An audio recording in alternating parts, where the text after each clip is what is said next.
오늘 우리에게 준 하나님의 말씀 요한계시록 1장 9절부터 20절까지 한 절씩 교독하도록 하겠습니다.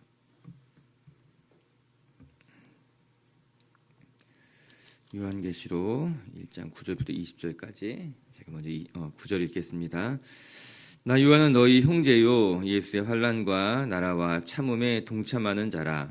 하나님의 말씀과 예수를 증언하였으므로 말미암아 밤모라 하는 섬에 있었더니 주의 날에 내가 성령에 감동되어 내 뒤에서 나는 나팔 소리 같은 큰 음성을 들으니 이르되 내가 보는 것을 두루마리에 써서 에베소, 서머나, 보가모, 두아디라, 사대, 빌라델비아, 라오디게아 등 7 교회에 보내라 하시기로 몸을 돌이켜 나에게 말한 음성을 알아보려고 돌이킬 때에 7 금 촛대를 보았는데 촛대 사이에 인자 같은 이가 발에 끌리는 옷을 입고 가슴에 큰 띠를 띠고 그의 머리와 털의 희기가 흰 양털 같고 눈 같으며 그의 눈은 불꽃 같고 그의 발은 풀무불에 단련한 빛난 주석 같고 그의 음성은 많은 물소리 같으며 그의 오른손에는 7 별이 있고 그의 입에서 좌우에 날선 검이 나오고 그 얼굴은 해가 힘있게 비치는 것 같더라.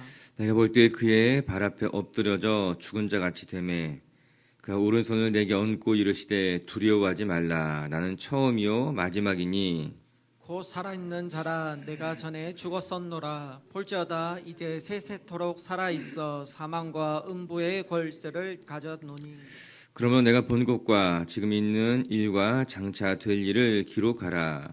내가 본 것은 내 오른손에 7 별의 비밀과 또 7 금촛대라. 7 별은 7 교회의 사자요 7 교회니라. 아멘. 할렐루야. 주님의 은혜가 여러분에게 힘이 되고 또 주와 동행하는 하루가 되시기를 주의 이름으로 축복합니다. 오늘 말씀에는 요한이 자기가 밤모섬에 갇혀서 이 편지를 쓰고 있다 고백하고 있습니다. 오늘 이 편지를 쓰게 되는 요한이 처한 형편이고 공간적인 배경일 것입니다. 자신의 삶을 스스로 해석할 줄 아는 사람이 성숙한 사람일 것입니다. 내가 누구인지를 알고 또 내가 처한 상황이 주는 의미가 무엇인지를 스스로 해석할 줄 아는 것은 중요합니다. 더 나아가서 내가 당한 일들이 하나님 안에서 어떤 의미를 가지고 있는지를 알게 되면은 우리는 조금 더 자신을 객관화할 수 있게 되고 또 고난이 오고 환난이 와도 그 처한 상황을 여유 있게 바라볼 수 있을 거예요. 우리 9절의 말씀을 다시 한번 읽어볼게요. 시작. 나 요한은 너희의 형제요 예수의 환난과 나라와 참음에 동참하는 자라. 하나님의 말씀과 예수를 증언하였으므로 말미암아 밤보로 하는 섬에 있었더니 너희의 형제요 또한 그리스도의 환난과 고난과 참음에 동참하는 자다 이렇게 말합니다. 이것이 사도 요한이 자기의 삶을 해석하는 모습입니다. 그는 지금 밤모섬에 유배되어져 고초를 겪고 있었습니다. 그런데 내가 여기에 갇혀 있는 것이 고난을 당하는 것이 어떠한 의미인지에 대해서 정확히 알고 있었습니다. 그냥 내가 어쩌다가 여기에 던져진 것 같은 버려진 인생이 아니라 내가 이 밤모섬에 고초를 당하는 것이 그리스도의 고난과 환난에 동참하는 일이구나. 하나님의 나라에 참여하는 일이라는 것을 알았습니다. 이 사실이 매우 매우 중요합니다. 내가 당하는 고난이 어떠한 의미가 있는지, 내가 왜 지금 이곳에서 무엇을 하고 있는지 알게 되면은 하나님과 깊이 있게 교제할 수 있게 됩니다. 자기가 처한 상황을 해석하면서 그 고난을 좀 더 객관적으로 바라볼 수 있게 되는 것 아니겠습니까?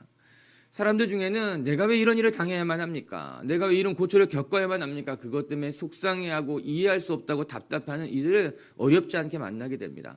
반면 요한은 내가 왜 이곳에서 이런 고초를 당하고 있는지, 이 고난이 하나님 안에서 어떤 의미를 갖고 있는지에 대해서 정확히 알고 있었습니다. 내가 당한 고난은 불의한 고난이 아니라 어떻게 그냥 당하게 처한 형편이 되는 것이 아니라 그리스도의 고난에 참여하는 것이고 그리스도의 나라에 참여하는 것이라고 이야기해야 되는 것 아니겠어요? 전 오늘도 우리 미치교회 식구들이 여러분의 삶을 하나님의 눈으로 바라볼 수 있게 주님의 이름으로 축복합니다. 그냥 내가 생각하기에 이런 것 같다. 그냥 사람들이 말하는 이런 것 같다. 이런 거 중요하지 않습니다. 하나님의 관점으로 내가 처한 상황을 들여다보고 내 삶을 해석하게 되면은 거기에 은혜가 있고 하나님의 역사를 직접 경험하게 될 줄로 믿습니다. 더 나아가서 요한은 그 고초받는 그곳에서 주의 음성을 들을 수 있을 만큼 깨어 있었어요. 이게 중요합니다. 10절도 같이 읽어볼게요. 시작. 주의 날에 내가 성령의 감동이 되어 내 뒤에서 나는 나팔 소리 같은 큰 음성을 들으니 하나님의 큰 음성을 그가 들었다고 합니다. 여러분, 하나님의 음성을 들을 수 있는 것은 은총입니다. 우리가 이 믿음의 경주를 걸어가면서 주의 음성을 듣는 것은 너무너무 큰 은총이에요. 오늘 요한에게 주의 음성이 들렸다고 합니다. 그것도 큰 음성으로 그에게 말씀하시는 하나님의 음성을 들을 수 있었던 거예요. 여러분, 아무리 듣고 싶어도 하나님의 음성이 들리지 않을 때가 있습니다. 하나님의 음성이 들을 수 없는 사람들이 있습니다. 반면에 요한은 하나님이 그에게 말씀하셨고 그의 음성을, 하나님의 음성을 들었어요. 그 하나님의 음성이 요한에게는 위로가 되고 힘이 되고 또 요한에게는 사명이 된 것 아니겠습니까?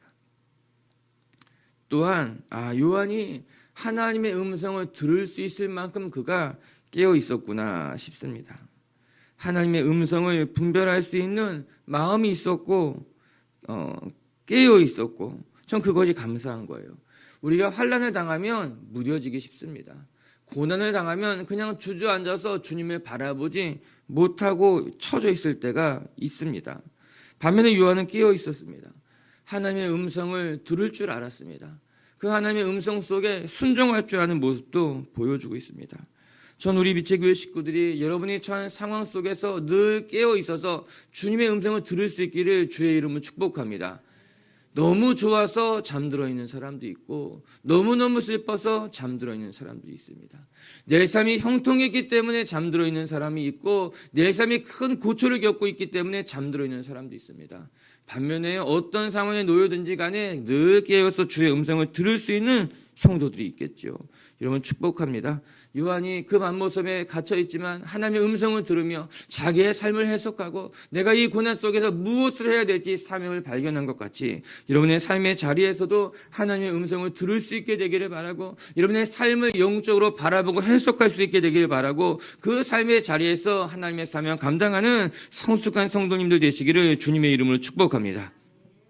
그러면 이제 요한이 본 환상, 그가 들은 음성 속에서 우리가 배워야 될 교훈이 무엇일까? 하나님은 요한에게 무엇을 가르쳐주고 싶었을까 생각해 볼게요. 첫 번째 말씀을 통해 배우는 것은 그리스도께서는 자신의 교회, 하나님의 교회와 늘 항상 함께하고 계셨다는 겁니다.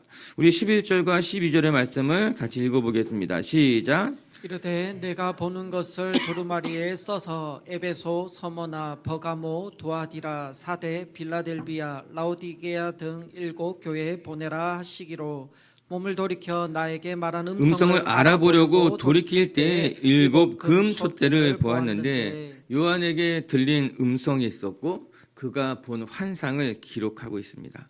11절에는 이 편지를 받게 될 7 교회에 대해서 이야기하고 있죠. 에베소 교회서부터 시작해서 라오디게아 교회까지 7개 교회 이름이 하나씩 등장하게 됩니다.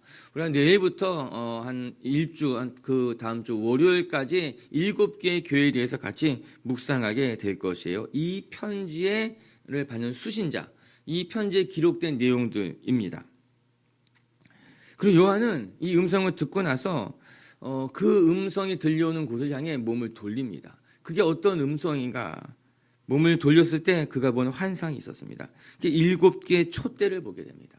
7개의 금 촛대라. 이제 10절에 나오는 말씀인 것이죠. 큰 음성을 듣고 그것을 바라보시니 12절에 7개 금 촛대를 보았다고 합니다. 이 금촛대가 무엇일까? 아마 구약시대 때 지성소에 성소에 놓아놓았던 이렇게 반달 모양의 7개의 촛대일 것입니다. 우리도 어느 정도 많이 보신 분들도 있을 거예요. 7개의 촛대가 있었죠. 그 당시에는 매우 익숙한 것이었습니다. 그러면 그가 본 7개의 금 촛대가 무엇을 의미하는 것일까? 20절에는 그 7개의 금 촛대가 무엇인지를 분명히 이야기해 주고 있어요. 20절 한번 같이 먼저 읽어볼까요? 20절의 말씀 시작. 내가 본 것은 내 오른손이 7별의 비밀과 또 7 금 촛대라. 7별은 7 교회의 사자요 7 촛대는 7 교회니라. 여러분 성경 분명히 이야기해 주고 있습니다. 여러분 요한계시록 우리가 계속 묵상하게 될 텐데 요한계시록은 무서운 책이 아닙니다. 요한계시록은 이해하기 어려운 그림책도 아닙니다. 요한계시록은 하나님이 그 소아시아 교회 성도들을 위로하고 그들이 어떠한 삶을 살아가야 될지에 대해서 소상하게 보여준 책입니다. 잘 읽어보면 결코 어렵지 않습니다. 비밀에 붙여있는 책도 아닙니다. 이단들이 보는 그런 이야기가 절대 아닌 거예요. 7 금촛대를 보았는데 그것이 무엇인가 7개의 교회라고 하는 거예요. 그 7개의 교회가 어떤 교회인가? 이 편지를 읽게 되는 11절에 나타난 에베소 교회, 서머나 교회, 이 7개 교회를 말해주고 있는 거죠. 그럼 여러분 성경책에 한번 줄을 끄시기 바랍니다. 오늘 사도 요한이 본 7개의 금촛대는 12절에 나오죠. 거기에 밑 동그라미 치고 20절에 쭉 화살표를 연결해서 7 교회를 가르친다는 거예요. 7 교회, 그럼 20절에 동그라미를 치고 나서 그 7 교회가 어떤 교회인가 11절에 다시 화살표를 연결해가지고 그 7 교회는 에베소 교회, 서머나 교회, 사대 교회, 라오디게 교회, 이 7 교회를 말하고 있는 거예요. 그냥 두리뭉실하게 어떤 환상을 보는 것이 아니라 이 편지를 읽게 되는 교회에 대한 분명한 이야기라고 하는 것입니다. 그런데 그 중요한 것이 그 다음에 등장하게 됩니다. 13절과 14절도 한번 읽어볼까요? 13절, 14절 말씀 시작. 촛대 사이에 7 같은 이가 발에 끌리는 옷을 입고 가슴에는 금띠를 띠고 그의 머리와 털의 희기가 흰 양털 같고 눈 같으며 그의 눈은 불꽃 같고. 그런데 그 7 촛대 사이에 인자 같은 이가 보이신다, 그렇게 이야기했어요. 그 인자 같은 이가 누구를 말하는가? 예수 그리스도의 모습입니다. 머리와 옷의 희기가 양털같이 하얗고 그 눈은 불꽃 같은 모습을 갖고 있고 그 입에서는 하나님의 말씀의 검 같은 것이 나간다. 계속해서 예수님의 모습을 19절까지 보여주고 이렇게 묘사해주고 있습니다.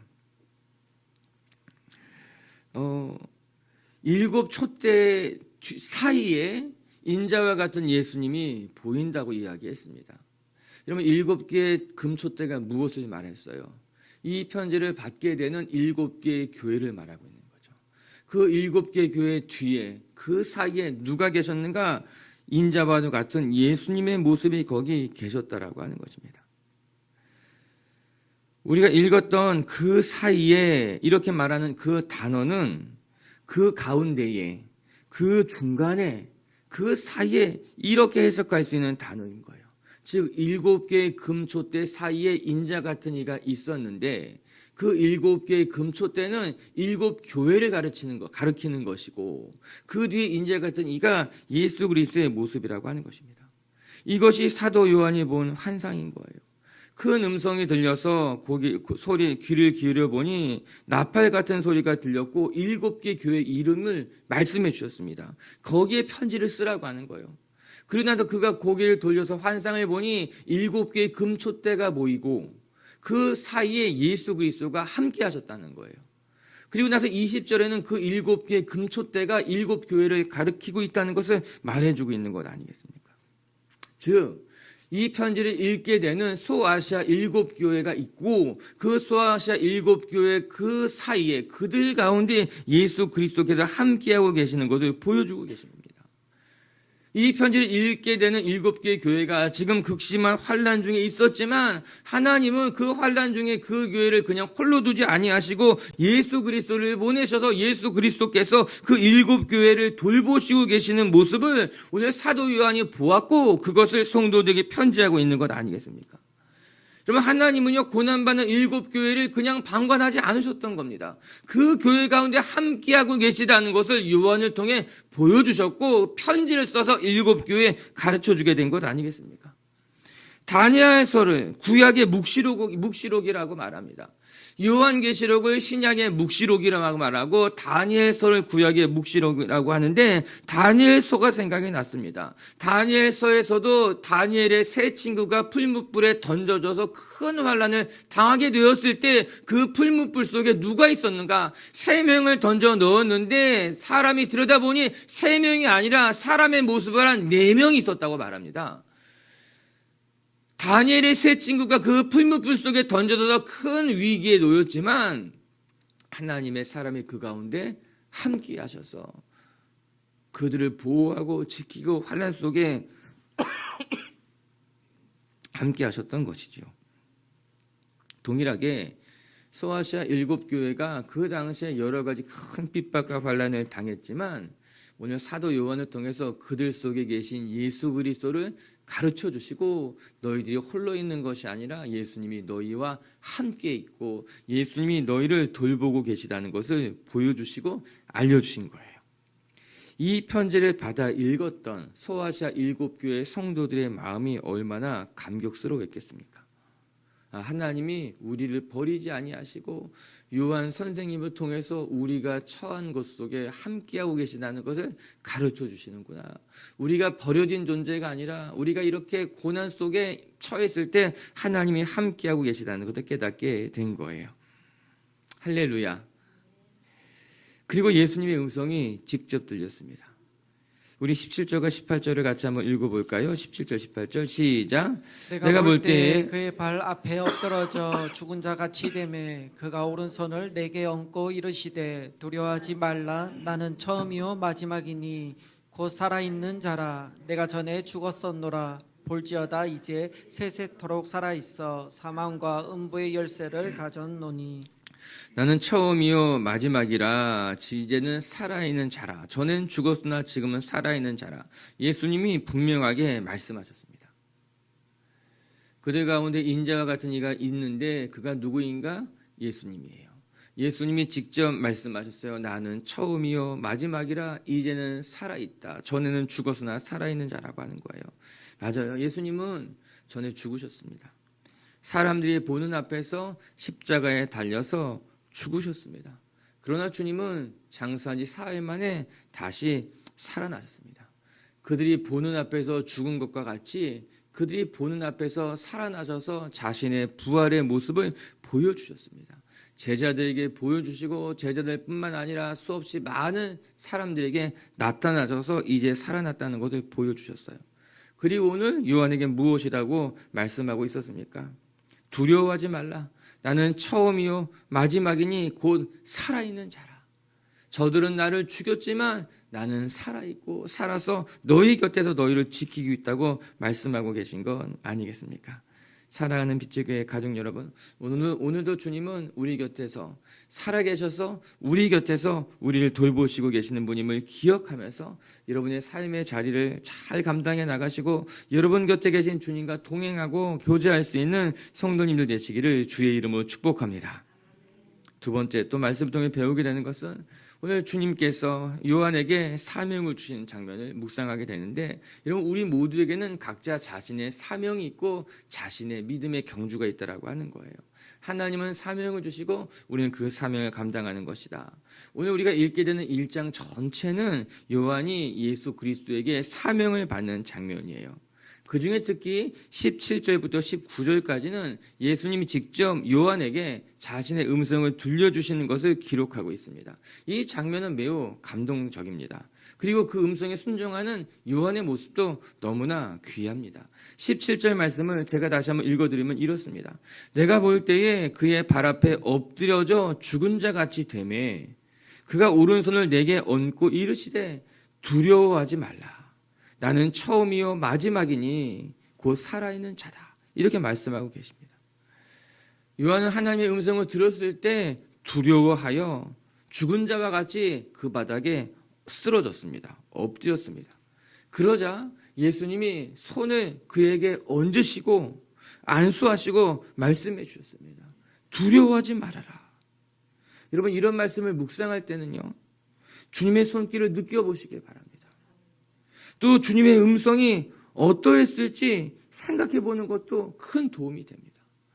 주께서 요한에게 손을 얹어 이르시되 그 손의 느낌이 어떠했을까? 주님이 말씀하시기를 두려워하지 말아라. 말씀하실 때 그 음성이 어떠했을까? 그것을 상상하고 그것을 묵상하면서 기도해 보는 것은 묵상에 도움이 됩니다. 주님은 두려워 떨고 있는 요한에게 말씀하셨어요. 두려워하지 말아라. 여러분 요한은 무엇이 두려웠을까요? 사명을 받는 것이 두려웠을 것입니다. 이사야가 사명을 받았을 때 두려워했습니다.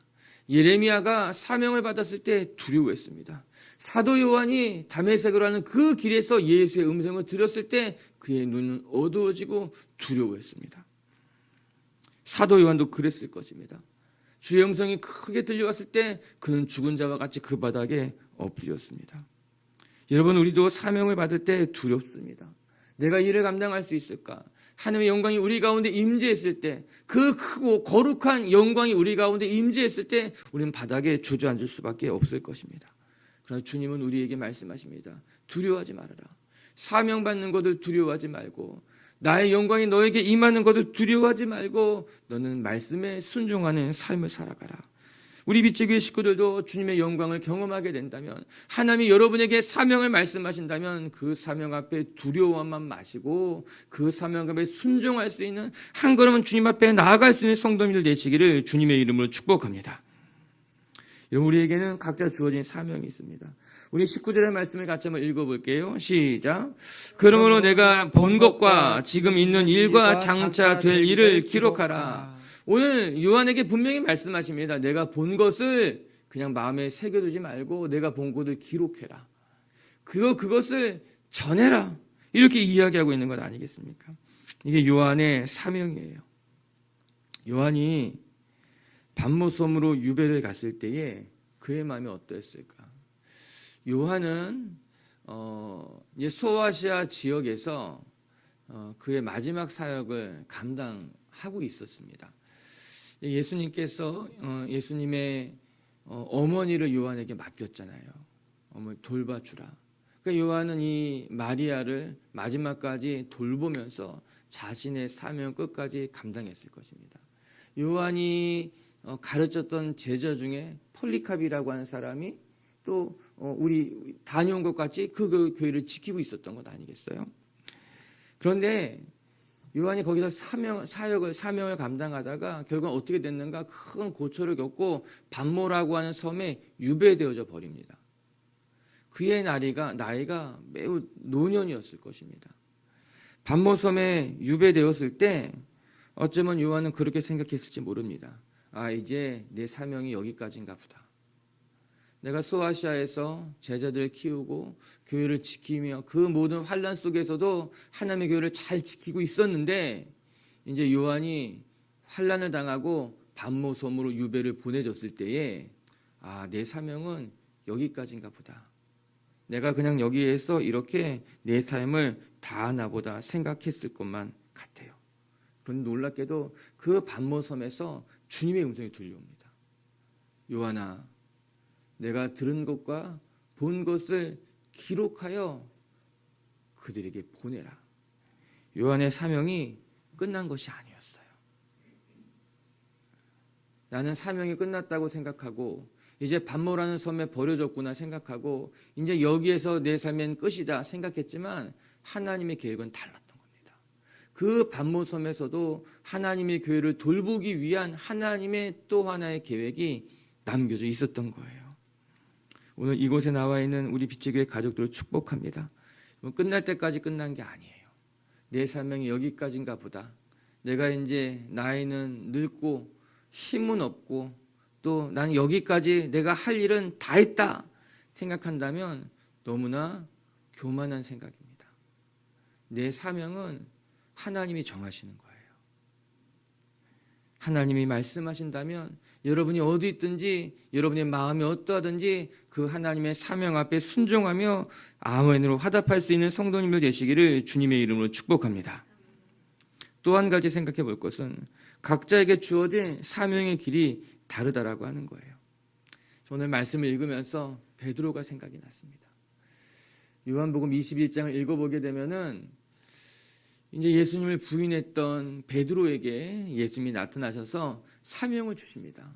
그리고 너는 내 양을 먹이고 내 양을 치라. 이렇게 말씀하자 오늘 이 베드로가 사명을 받고 나서 무엇이라 이야기합니까? 저는 사명을 받았는데 예수님이 사랑하시는 그 제자는 어떻게 됩니까? 베드로가 이제 자기 것만 잘하면 되지 남 생각한 거죠. 그럼 쟤는 어떻게 됩니까? 그때 예수님께서 무엇이라 말합니까? 너 일이나 잘해라. 요한의 일이 있을 것이다. 요한은 요한의 일이 있었던 거예요. 저는 베드로가 예수님에게 요한은 어떻게 됩니까? 물었을 때 예수님은 두 가지 생각이 들었을 것입니다. 철이 없구나 베드로야. 너는 너 일을 해라. 또 한편으로는 속으로는 요한은 요한의 사명이 있지. 그는 반모섬을 가게 될 것이다. 거기서 그의 마지막 사명을 다하게 될 것이다. 예수님 마음속에 그 계획이 있었던 겁니다. 베드로는 베드로에게 주어진 사명이 있고 요한은 요한에게 주어진 사명이 있었던 거예요. 그리고 너무나 감사하게 그들은 각자 사명의 자리에서 하나님의 사명을 완수하고 주님의 품으로 돌아가게 된 것입니다. 전 이곳에 앉아있는 모든 우리 빛의 가족들에게는 여러분의 사명이 있는 줄로 믿습니다. 그 사명의 길은 주님이 여러분에게 말씀하실 것이고 주님이 사명과 함께 하실 것이고 여러분들 그 사명까지 잘 완주하리라고 저는 믿습니다. 그렇게 각자의 주어진 사명을 감사하며 그 사명의 길에서 주님과 동행할 수 있는 빛의 교회 성도님들이 되시기를 주님의 이름으로 축복합니다. 말씀을 정리할게요. 자신의 삶을 해석할 줄 아는 사람은 성숙한 성도가 될 수 있습니다. 요한은 내가 비록 반모섬에 유배되어져 있지만 내가 그리스도의 고난에 동참하는 것이고 그리스도의 나라에 참여하는 것이고 그리스도의 참음과 함께하는 것이라고 하는 자신의 삶을 하나님의 관점으로 해석했고 하나님의 음성을 들을 수 있을 만큼 깨어 있었던 거예요. 우리 빛의 교회 식구들도 여러분의 삶을 세상의 관점에서 바라보지 말고 내 스스로 판단하지 말고 하나님의 관점에서 여러분이 당하는 모든 일들을 해석하고 바라볼 줄 아는 그리고 주의 음성을 들을 수 있는 깨어있는 성도들이 되시기를 주님의 이름으로 축복합니다. 오늘 하나님은 우리 사도 요한에게 분명하게 말씀하십니다. 첫 번째, 환난받는 교회를 그냥 버려두지 아니하시고 함께 하신다는 거예요. 나는 처음이요 마지막이요 살아있는 자라. 그 7개 금초대 사이에 함께 하시는 그리스도의 모습을 바라보며 요한은 감사했을 것입니다. 오늘도 우리와 함께 하시는 하나님, 자신의 교회를, 이 교회를 그냥 버리지 않고 함께 하시는 하나님을 기억하며 하나님과 동행할 수 있는 성도님들 되시기를 주의 이름으로 축복합니다. 두 번째, 각자에게는 사명이 있습니다. 오늘 요한에게 큰 음성이 들려 이르되 내가 들은 것과 내가 본 것을 기록하여 써라. 단모섬에 버려진 것 같지만 요한에게는 마지막 사명이 남겨져 있었고 요한은 그 사명에 순종하게 됩니다. 오늘 여러분들에게 아직 사명이 남겨져 있어요. 끝날 때까지 끝난 게 아니에요. 주님이 부르시는 그날까지 하나님이 맡겨주신 사명을 잘 감당하는 성도님들 되시기를 주님의 이름으로 축복합니다. 같이 함께 기도합시다.